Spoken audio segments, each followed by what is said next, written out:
Welcome to lecture 5 on trigonometric functions. In the last lecture, we ended with solving some problems. We'll continue to do so in this lecture, and we'll introduce another topic called trigonometric equations in this lecture, and we'll follow it up in the subsequent lecture also. So this is the first problem of today's lecture. So we need to find the value of square root of 3 times cosec 20 minus secant 20 degrees. We know that cosec is 1 upon sine and sec is 1 upon cos. So using that we get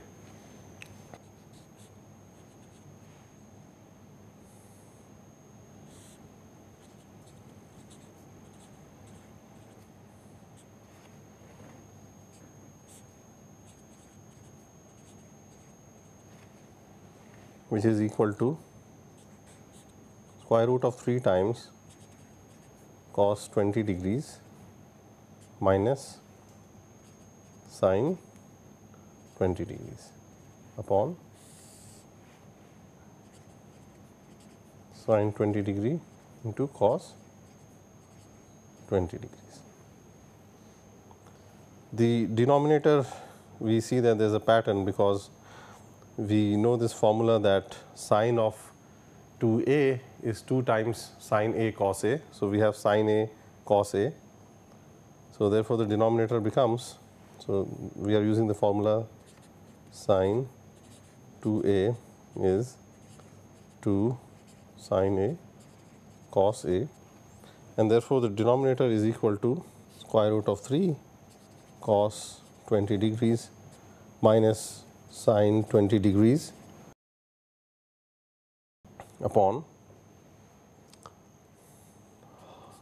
half times sine of 40 degrees, because there's a factor of 2 not here. So and then we use this formula with a equal to 20 degrees and we get this.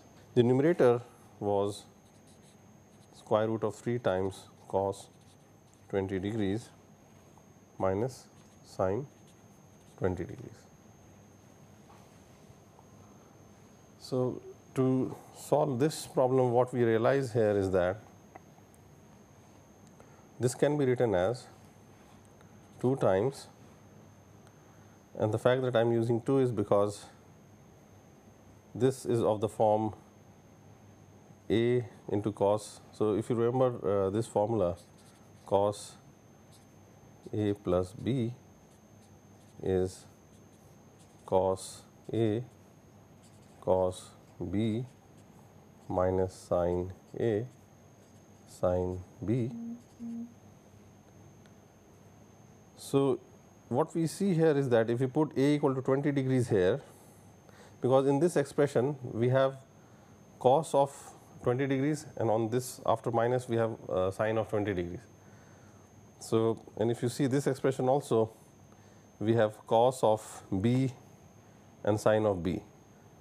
So there is some similarity, or there is some it seems like this pattern is going to fit here.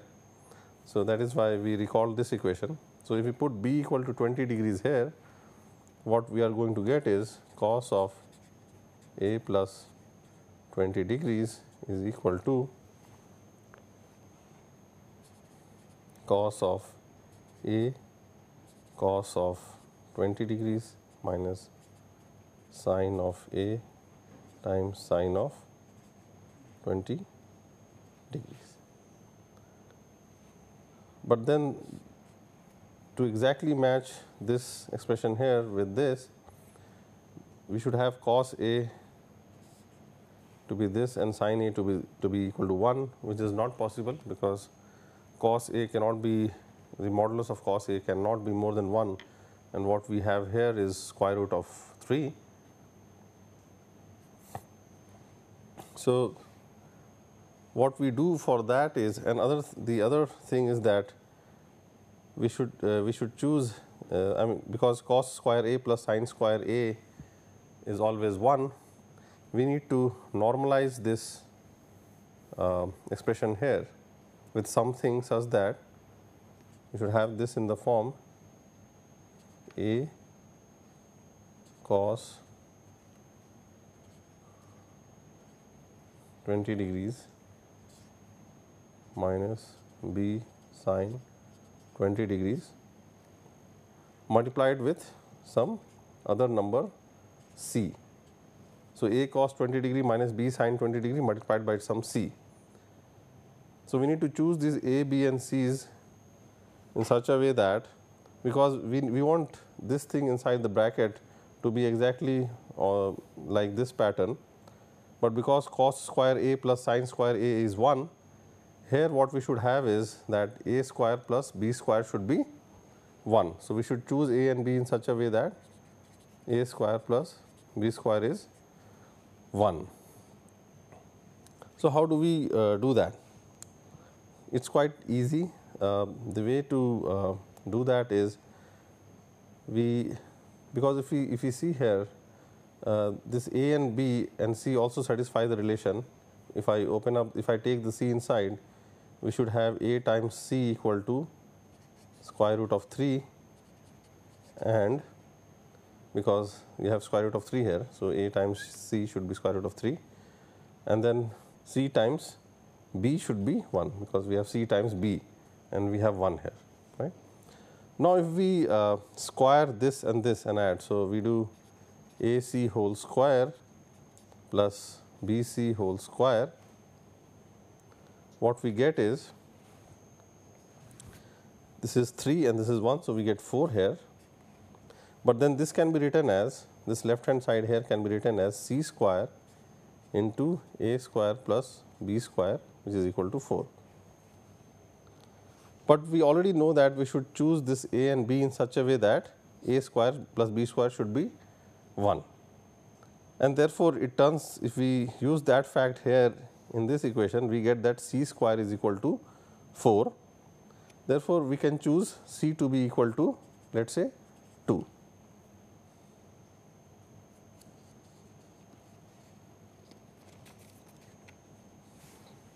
So, what we had in the last slide was this root 3 cos 20 degrees minus sine 20 degrees equals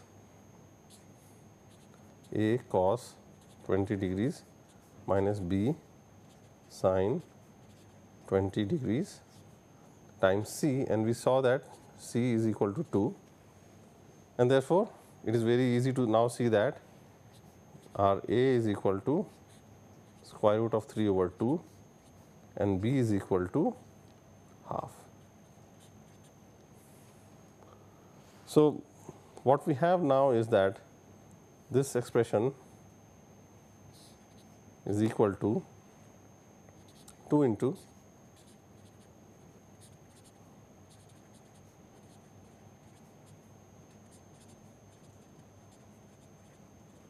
degrees. And now, if you see, if I square this and I square this, and if I add them, then I get 3 by 4 plus 1 by 4 equals 1. So, we denote, and we also, if you remember the initial expansion of cos a plus b that we wanted to use, this expansion here, then by comparison what we get is cos a is square root of 3 by 2 and sine of a is half. From these two, it follows that a is equal to 30 degrees or pi by 6. So, a is 30 degrees. So, therefore, finally, what we get is that we can write root 3 cos 20 degrees minus sine 20 degrees equals 2 times. So, this is cos a cos 20. So, since a is 30, it is cos 30 cos 20 minus sine 30 sine 20. So, that is equal to cos of 30 degrees plus 20 degrees, which is actually cos of. So, this whole thing is equal to 2 times cos of 50 degrees. And then we go back to our problem that we were trying to solve, what we initially started with. So, here what we finally get is that this is equal to 2 times. So, the numerator is equal to 2 times cosine of 50 degrees divided by half of sine of 40 degrees. But we know that sine 40 is equal to cos of 50 degrees, and therefore, these two cancel out, and the answer is therefore equal to 2 divided by half, which is 4. So, this is equal to 4. Let us take another problem now. So, again this problem appears to be a little difficult, because we have angles which are not the common, not those angles for which we usually learn the values of sine, cosine and tan by heart. But we do see that 6 and 66, if you take the difference, it is equal to 60 degrees. And if we look at the sum of 42 and 78, that is 120 degrees. So, we do know the sine, cosine and tan values for 60 and 120 degrees. So, what we will try to do is we will first try to write it this whole, since tan of x is sine x upon cos x, we will write each of these terms as, so we will write this first term as sine 6 by cos 6, sine 42 by cos 42, and likewise. So, what we get is sine 6 into sine 42 into sine.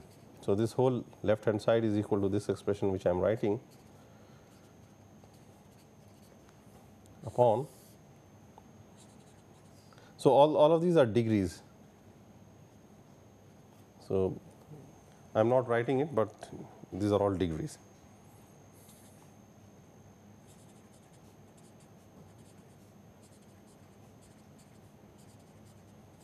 So, now we will simplify both the numerator and the denominator one by one. We start with the numerator, and what we will do is we can see that there is a since we want to combine the 6 and 66 first. So, what we will do is we will first compute this, because we know that 66 minus 6 is 60 degrees, for which the value is known to us. So, and this pattern is basically the 2 sine A sine B formula. So, if you remember the 2 sine A sine B formula, it was 2 sine A sine B is equal to cos of A minus B minus cos of A plus B. So, with A equal to 6 and B equal to 66, what we get here is that this is equal to half times cosine of A minus B, which is minus 60, but cosine of minus 60 degrees is the same as cosine of 60.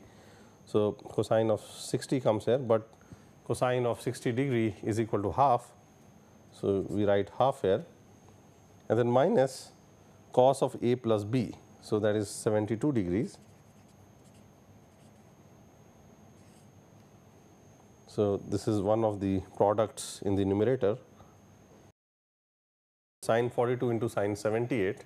So, we have sine 42 into sine 78, and we again use the 2 sine A sine B formula. So, what we get is this is equal to half of cos of A minus B, which is cosine of 36 degrees, minus cosine of A plus B. But cosine of A plus B is cosine of 120 degrees, and cosine of 120 degrees is, if we remember this formula, cos of 90 degrees plus x is minus sine x, and therefore, cosine of 120 degrees will be minus sine 30 degrees, which is equal to minus half. So, we put minus half here, so it becomes plus half, and therefore, the numerator is sine 6 sine 66 into sine 42 into sine 78 equals 1 upon 4 into half minus cosine of 72 degrees into half plus cosine of 36 degrees. And we do a similar thing for the denominator. So, if you recall, the denominator was the product of all these cosine terms, and again just like as we did for the numerator, we will try to combine the cosine of 6 with cosine of 66, and we will compute separately the product of cosine of 42 and the cosine of 78 degrees. And here if we see, we have a product of cosine. So, we will use the 2 cos A cos B formula. So, we start with cosine of 6 into cosine of 66, and we remember this formula that 2 cos A cos B is cosine of A plus B plus sine of A minus B. So, with A equal to 6 and B equal to 66, what we get here is half of cos of, so A plus B is 72 degrees and A minus B is 60, and cosine of 60 degrees is half. And the other product in the denominator was cosine of 42 into cosine of 78, which again using the 2 cos A cos B formula, we get this to be equal to half into cosine of A plus B is cosine of 120, which as we just saw now is equal to minus half, plus cosine of A minus B, which is 36. So, A minus B here is equal to minus 36, but cos of minus 36 is the same as cos of 36. So, finally, the denominator is equal to cosine of 6 into cosine of 42 into cosine of 66 into cosine of 78, which is equal to 1 by 4 times half plus cosine of 72 from here times this is cosine of 36 minus half.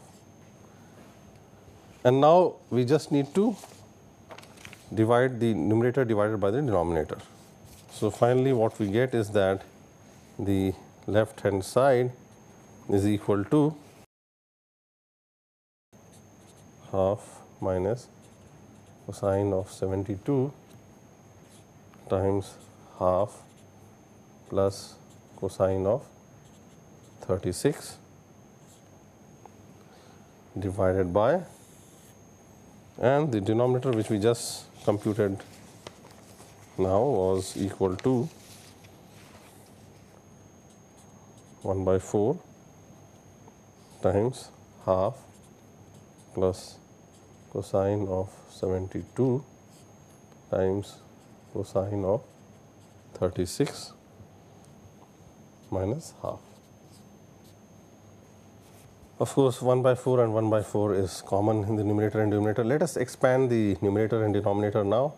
So, what we get is 1 by 4 plus half of cosine of 36 minus half of cosine of 72 minus cosine of 36 into cosine of 72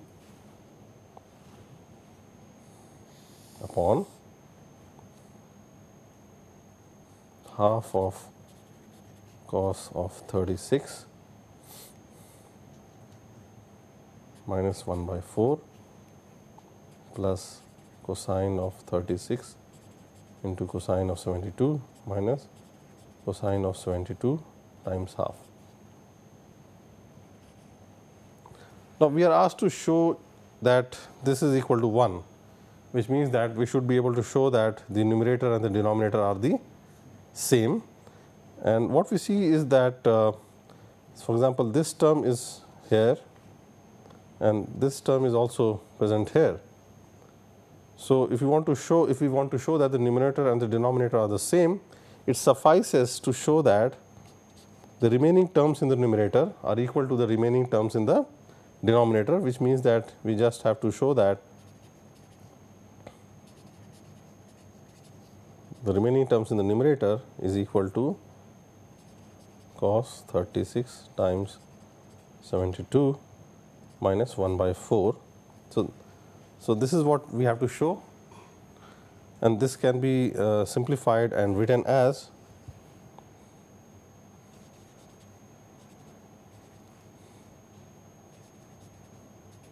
of 72 equals, so if we take this side, it becomes 2, and so 2 times cosine 36 cosine 72 equals half. So this is what we have to finally show if we want to solve this problem. So that is equivalent to showing that cosine of 36 times cosine of 72 is equal to 1 upon 4. Now we know that cosine of 36 is the same as sine of 54 degrees, and cosine of 72 is the same as sine of 18 degrees. And if we recollect from our last lecture, the value of sine of 18 degrees that we had computed was square root of 5 minus 1 divided by 4. And from here we can find the value of sine of 54 degrees, because if you remember this formula, sine 3x is 3 sine x minus sine cube x. So we put x equal to 18, so we get sine 54 equals 3 times sine 18 minus sine cube of 18, and then we just instead of sine 18 we just put this expression, and what we will end up getting is, so we can try that out. So this will come out to be root 5 plus 1 upon 4. That is simple manipulation. If you want to do it even more simpler, then you can take this sine x common.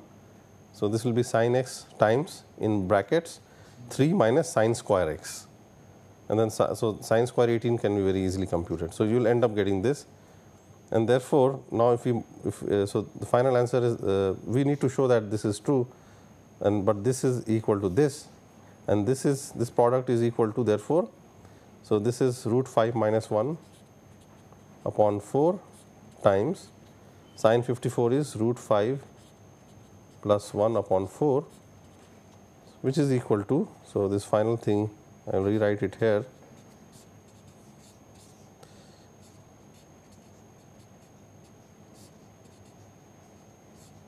So this is equal to 5 minus 1 upon 16, which is 1 by 4, and which is what we had to show. So this finishes the proof of solves this problem also. So what was the one trick that was useful was that sometimes you have to remember the value of some of these angles like 18 degrees. So it can save time in the exam. So we discuss one more last problem before we go on to the next topic, which is trigonometric equations. So here is the last problem. So we have to show that this expression is equal to 3 by 2, and what we realize here is that 5 pi by 8 actually can be, if you look at the difference between 5 pi by 8 and pi by 8, it is equal to pi by 2. Similarly, the difference between 7 pi by 8 and 3 pi by 8 is also pi by 2.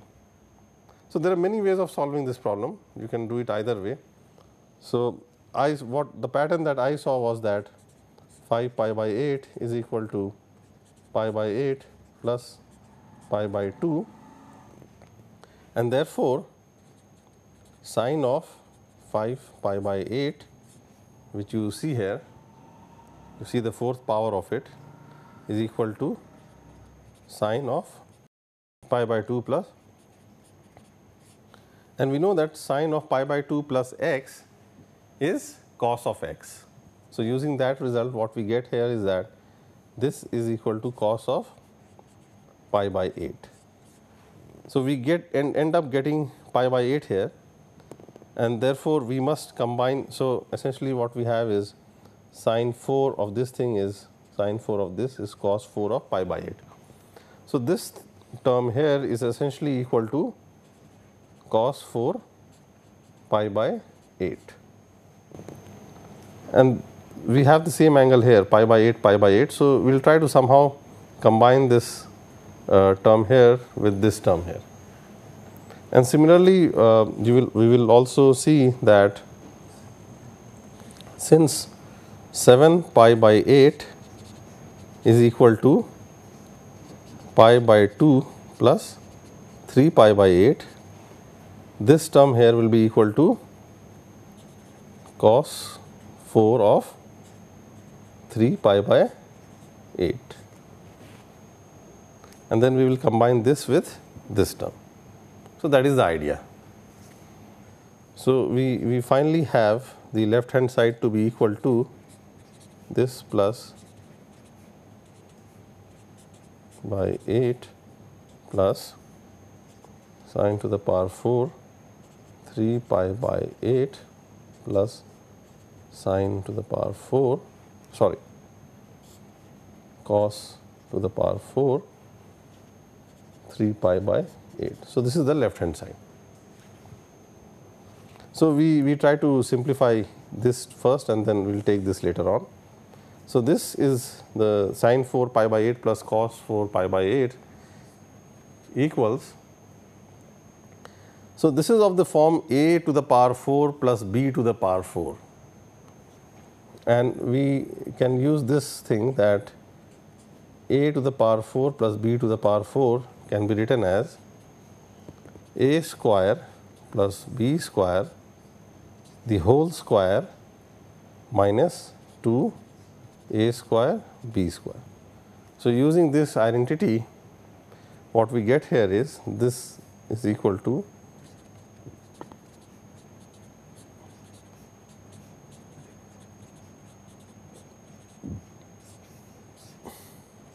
whole square minus 2 sine square pi by 8 into cos square pi by 8.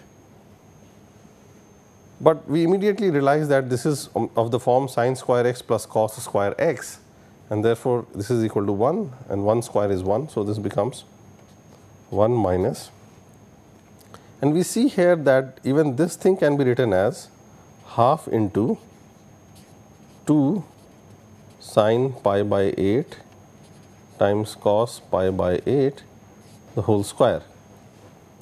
But we have a pattern here 2 sine a cos a, and this is equal to sine of 2a. So, this whole thing is equal to sine of 2 times pi by 8, which is pi by 4. So, finally, we have this this term to be equal to 1 minus half into sine square pi by 4, which is equal to, now sine of pi by 4 is 1 over root 2. So, sine square pi by 4 is half. So, this is equal to 1 minus half times half, which is 3 by 4. We now try to do the same thing with the other expression here.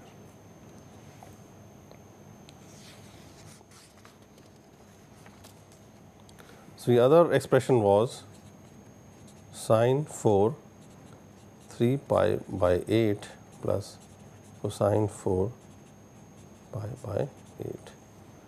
But there is an interesting thing, we do not need to do this all the way till the end, because we can actually write sine of 3 pi by 8 as sine of, now 3 pi by 8 is 4 pi by 8 minus pi by 8, and 4 pi by 8 is pi by 2. So, we can write it as pi by 2 minus pi by 8, and this is, we know that sine of pi by 2 minus x is also cosine of x. So, this is equal to cosine of pi by 8, and therefore sine to the power 4 3 pi by 8 is equal to cosine to the power 4 pi by 8. And similarly, you can also show that cosine to the power of 4 3 pi by 8 is equal to sine to the power 4 pi by 8 in a similar manner. And therefore, adding these two is the same as adding these two. So, this whole thing is equal to cos of pi by 8 to the power 4. So, this is equal to this and this is equal to this plus sine 4 pi by 8. But this is what we had just computed now. If we see here, this is what we had just computed now, which was equal to 3 by 4. So, this is 3 by 4 and this is also 3 by 4 therefore, and therefore, finally, we get 3 by 4 plus 3 by 4 is 3 over 2. So, that solves the problem. We are going to start a new topic now, which is called trigonometric equations. And trigonometric equations essentially means equations which involve trigonometric functions. So, all those functions that we have studied so far of some variable. So, here is an example: sin x plus tan x equals 2. So, in this lecture and the next lecture, our focus will be dealing with such equations. So, here we see that we have a sine function and a tangent function, and the variable here is x. So, mostly we will be dealing with single variable equations, and our goal will be to find the solution to such equations. By solution, I mean the values of x for which this expression, this left hand side is equal to the right hand side, which is 2. Of course, a natural question that comes to mind is, does the solution always exist? And the clear answer is no. For example, if I say that find all solutions to the equation sin x is equal to 2. Now, since we know that the value of sin x or the range of the sine function is between -1 and +1, for no value of x can sin x be 2, and therefore, there is no solution to this equation. The other question is the solution unique? Does there always exist a unique solution? Again, the clear answer is no, because all these trigonometric functions are periodic. What I mean by periodic is, for example, sine. So, we know that the value of sine repeats after an interval of 2 pi. So, sin x is sine of x plus 2 pi. Similarly, for the cosine function, we know that cosine of x is cosine of x plus 2 pi, and tan of x is tan of x plus pi. So, tangent repeats with pi.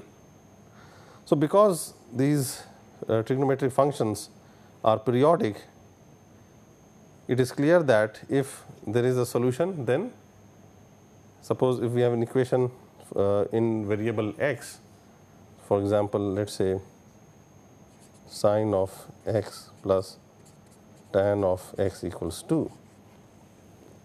So, suppose this we have a solution to this problem with x equal to some value theta. What that means is that sine of theta plus tan of theta is 2. So, theta will satisfy this, but theta is not the unique solution, because if instead of x equal to theta, if I put x equal to theta plus 2 pi, then also what we will get is sine of theta plus 2 pi plus tan of theta plus 2 pi equals, now sine of theta plus 2 pi is sine of theta plus 2 pi is sine of theta, because sine theta repeats at an interval of 2 pi. So, this first term here is sine of theta plus tan of theta plus 2 pi is also tan theta. But since theta satisfies this equation, sin theta plus tan theta is 2, and therefore, we see that even x in this equation, even x equal to theta plus 2 pi also satisfies this equation, and therefore, If x equal to theta is a solution, then x equal to theta plus 2 pi is also a solution. And similarly, you can show that theta plus 4 pi, theta plus 6 pi, in fact, theta plus 2 pi times any integer will also be a solution to this equation. And therefore, there are infinitely many solutions. So, the solution is not unique. So, let us take a very simple trigonometric equation and try to find out the values of x which solve this equation. So, the solution to this equation. Now, we know that for sin x to be equal to half, if you look at the let me plot it very quickly for you. So, this will be 0, this is pi, 2 pi and so on, minus pi, minus 2 pi. So, we have pi by 2 somewhere here. So, what I am plotting is x on the horizontal axis and y equal to sin x on the vertical axis.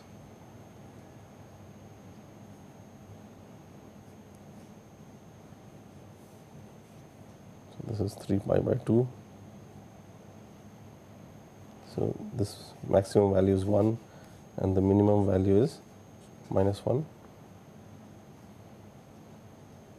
and then it repeats like this. Similarly, on the negative side also.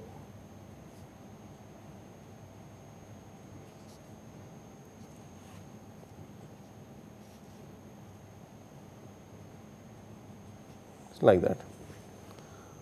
Now, we want to solve sin x equal to half. So, let us draw a line at half, so which is here. So, we draw a line half here. So, this value, this the y coordinate or this displacement is equal to half. So, this is half.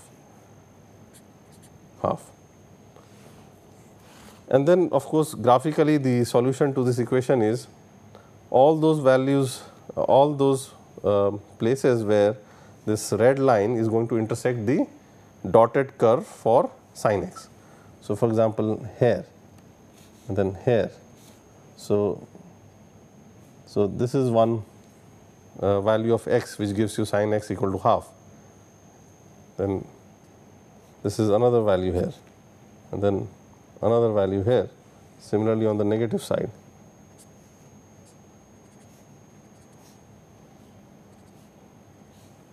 So, as discussed before, we will have infinitely many solutions, but there are some solutions which will lie in the interval 0 to 2 pi. So, this is the interval 0 to 2 pi. In this case, we see that there are two solutions which lie in the interval 0 to 2 pi. So, one is at x equal to pi by 6, which is 30 degrees, which is this one here, and the other is x equal to 150 degrees, which is 5 pi by 6, which is this point here. Now, these such solutions which lie in the interval 0 to 2 pi are called principal solutions. So, some very simple equations to start with. So, we have already discussed, for example, that for sin x equal to 0, the general solution is that x is equal to an integer multiple of pi. So, n belongs to. So, this is the general solution of this equation. So, x is integer multiple of pi. For cos x, for this equation here, cos x equal to 0, the general solution, as we have already discussed, is n plus half times pi, where n again is an integer. So, now we will try to generalize this concept of general solutions. For that, we need some tools or some results, we start with the sine function. So, earlier in one of the previous slides, we had seen how to find the solutions to sin x equal to half. So, this is something like that. So, we have sin x equal to sine of pi by 6. So, let us say y equal to pi by 6, and then we would like to find all general solutions to this equation. So, we are now going to discuss how to do that. So, in general, for x and y real, if sin x is equal to sin y, then we will show that x must be equal to n pi plus minus 1 to the power n times y for some integer n. So, if this equation is getting satisfied, then it must be true that x and y should be related like this, where n is some integer. So, n has to be an integer. On the other hand, we also see that if we take any integer n, then the sine of n pi plus minus 1 to the power n times y will be equal to sine of y. So, that is also true. So, we have these two statements. So, these two will help us to find the general solution. So, I will take up that sin x equal to half, and we will try to see how using these two we will be able to find all general solutions to that equation sin x equal to half. So, for sin x equal to half, we have y equal to pi by 6, which is 30 degrees. So, we have sin x equal to sin y is pi by 6, and then if we go back, what we had here is that for any n, so for any integer n, sine of n pi plus 1 minus 1 to the power of n times y is sine of y, and therefore, if we put y equal to pi by 6, then what we see is that sine of n pi plus minus 1 to the power of n times pi by 6 is sine of pi by 6, which is half. And therefore, this is the general solution for sin x equal to half. So, x, as long as it takes any value of this form, sin x will always be half. So, all those x are, the way we write it is, and I have again tried to show it graphically here. So, this was half, and we had drawn a line like this, and then if you try to see this expression n pi plus minus 1 to the power n pi by 6, we just have to put all integer values of n, and we will get all the solutions to sin x equal to half. For example, if we put n equal to 0, then n equal to 0 is 0 times pi plus minus 1 to the power 0 times pi by 6, we get pi by 6. So, that was the first solution, the first principal solution. If we put n equal to 1, we get 1 times pi, which is pi, plus minus 1 to the power of 1, because n equal to 1, which is minus 1 times pi by 6. So, it is pi minus pi by 6, which is equal to 5 pi by 6. So, that is this point here. So, this was pi by 6. So, pi by 6, and then this is 5 pi by 6, and then if we put, so these two were the principal solution.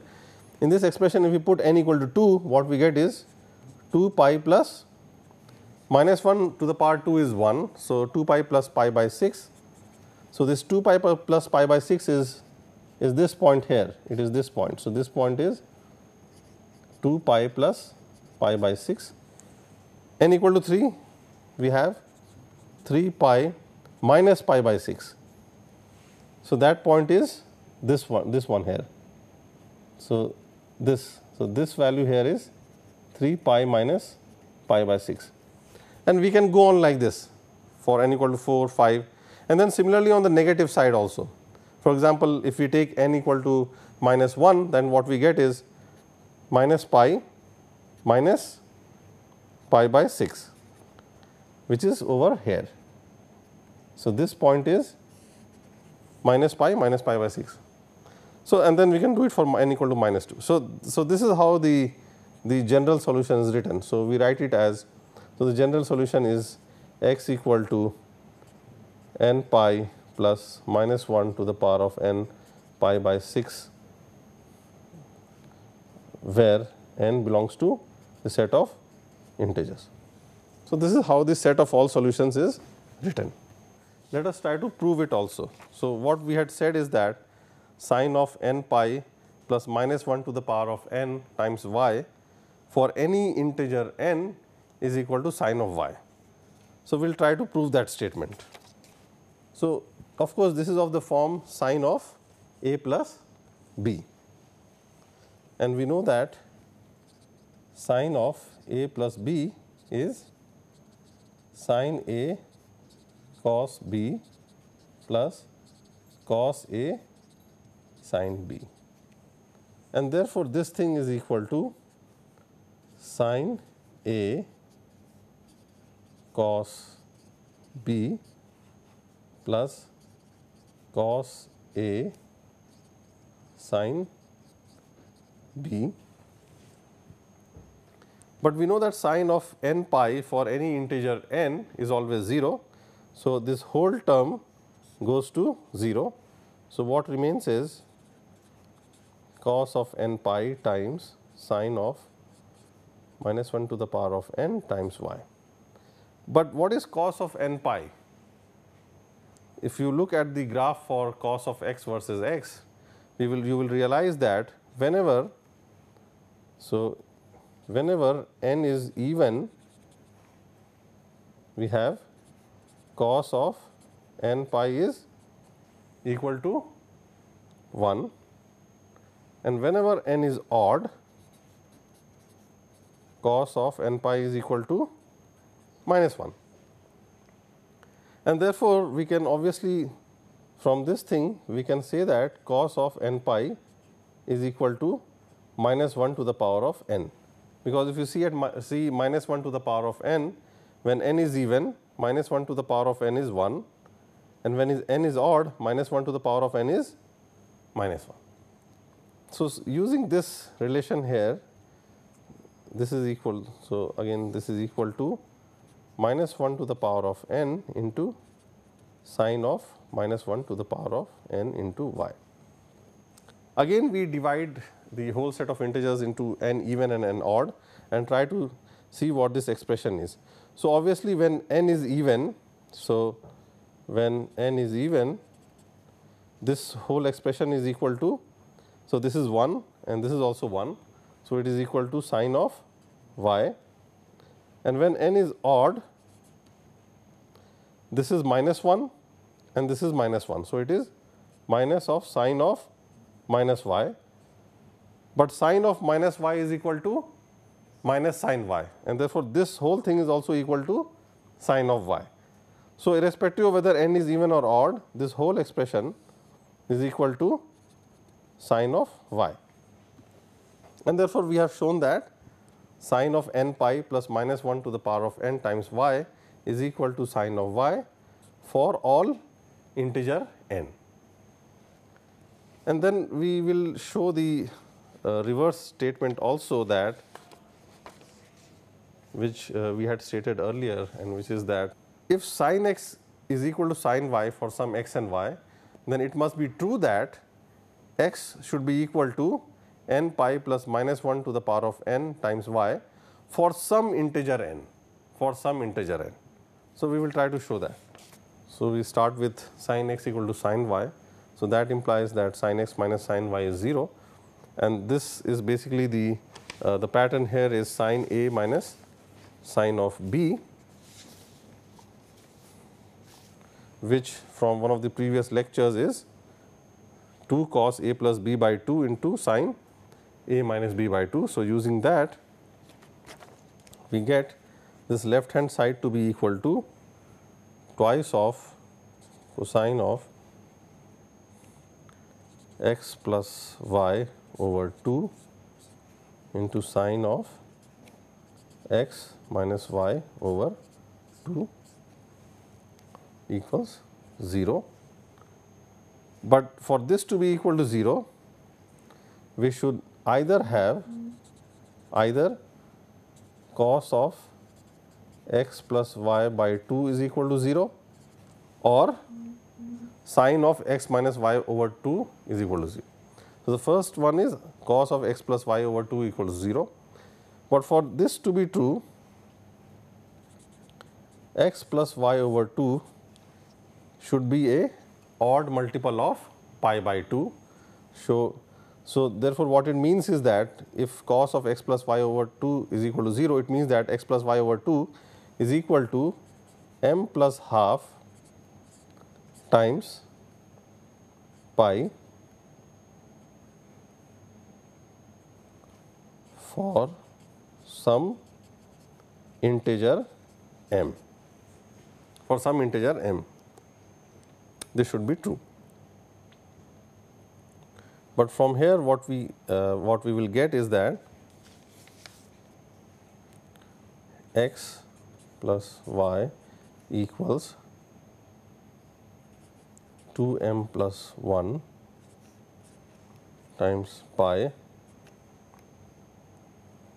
and therefore, x is equal to 2m plus 1 times pi minus y for some integer m, but I can also write this as x equal to 2m plus 1 times pi plus minus 1 to the power of 2m plus 1 times y, because for any integer because see this statement has to be true for some integer m. So, since m is an integer, 2m plus 1 will be an odd valued integer, and minus 1 to the power of an odd integer is equal to minus 1. So, therefore, that is why this and these two are equal. So, either it should be, so for sin x to be sin y, either this statement should be true, which is x should be equal to 2m plus 1 times pi plus minus 1 to the power of 2m plus 1 times y for some integer m, or the other case is that sin of x minus y by 2 should be 0, which is, so or sin of x minus y by 2 equals 0. But for this to be true, since we know that sin theta equal to 0 implies that theta is of the form m times pi, where m is an integer. So, this must be equal to m times pi for some integer m, and from there we get that x must be equal to 2m pi plus y for some m which is integer, and this can be then written as 2m pi plus minus 1 to the power of 2m times y, because 2m is an even number and minus 1 to the power of an even number is 1. So, these two are equal. So, finally, what we have is that x is equal to either of this form or x must be of this form. But in both cases, what we see is that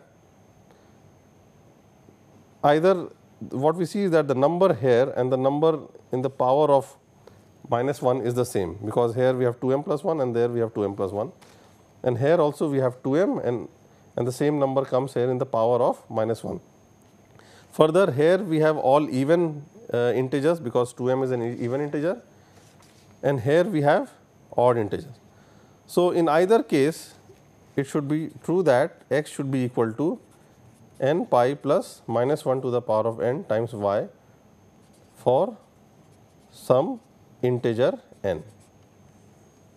So, we finish this lecture with this proof. In the next lecture, we will try to do the same for cosine and tan functions. So, we will try to find the general solution, or we will show how to find the general solution of equations like cos x equal to cos y and tan x equal to tan y. Thank you.